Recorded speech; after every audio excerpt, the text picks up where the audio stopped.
Hello Star Wars fans, and welcome to episode 20 of Journey into Legends. Today we are going to be talking about The Courtship of Princess Leia by Dave Wolverton.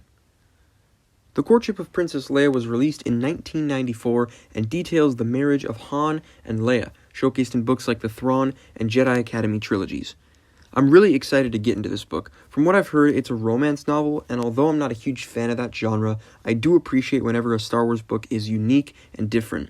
So without further ado, let's read and review. Alright, I just finished The Courtship of Princess Leia, and I rather enjoyed it. I was a bit disappointed with this book, and I'll talk more about my issues in a bit, but I did still enjoy it. Before I get into specifics, I'm going to issue a spoiler warning if you haven't read this book. Click away now.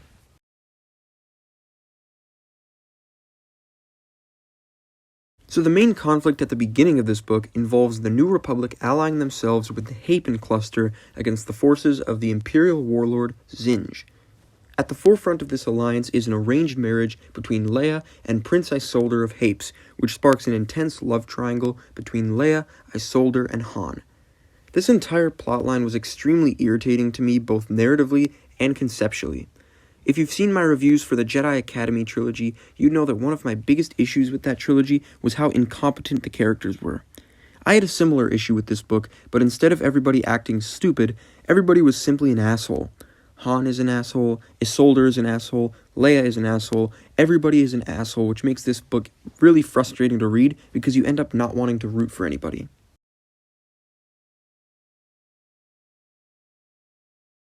In an attempt to win Leia over, Han gambles and wins her the entire planet of Dathomir.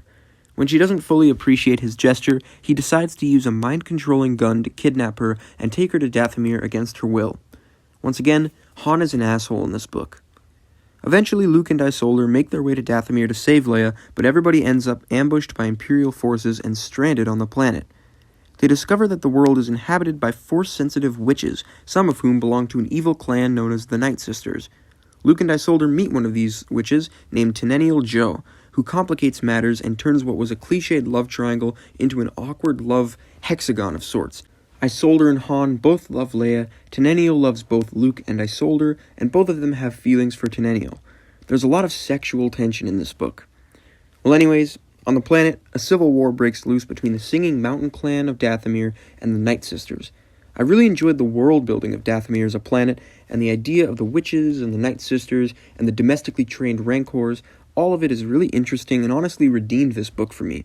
Up until this point, this book was honestly a drag and had next to no redeeming qualities, but once they reached the planet, the book got really enjoyable.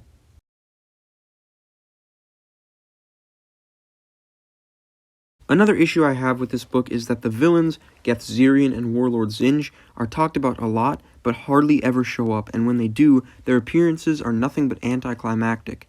Geth Zirian is an extremely powerful Night Sister that even the Emperor was afraid of, and yet she's hardly ever in this book, and her death is extremely anticlimactic. Similarly, Zinj is the driving force of this book, and yet he's only in about 2 scenes until he's similarly killed in an anticlimactic way.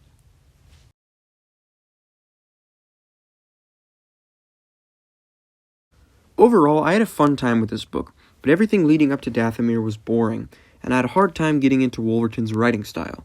The villains were anticlimactic and underused, and the characters were all unlikable assholes, which made the love triangle plotline an uninteresting and frustrating one. And I didn't even end up feeling satisfied when Han and Leia got married at the end of this book.